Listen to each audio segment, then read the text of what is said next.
Hello everybody and welcome back to Yalan app. In this video, I'm going to show you a step-by-step guide on exactly how to fix Wink app network issue. So if you're currently having network issues with your Wink app and you want to be able to try to fix this, well then this video is going to be perfect for you. So actually what I did myself is that I firstly closed my Wink app and instead I went into the settings app on my phone.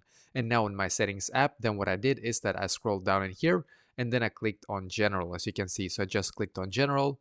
Then I scrolled down in here and I clicked on storage. And then I just simply waited for all the apps in here to load. And then when it was done, I just scrolled up in here and scrolled up as you can see. And then I clicked on the search bar up top. So click on the search bar, search for Wink in here and click on the app.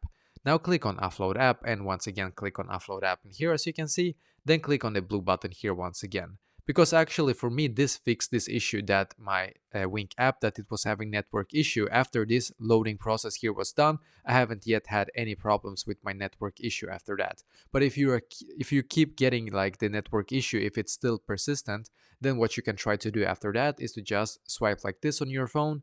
Then in the top left corner, as you can see, there's like an airplane symbol. Click on it and then disable it quickly after that, because then you will reconnect to either if you were using Wi-Fi before or mobile data. It's going to most likely give you a little bit better signal than before. So try this and then maybe this can also fix this problem for you, just so you know.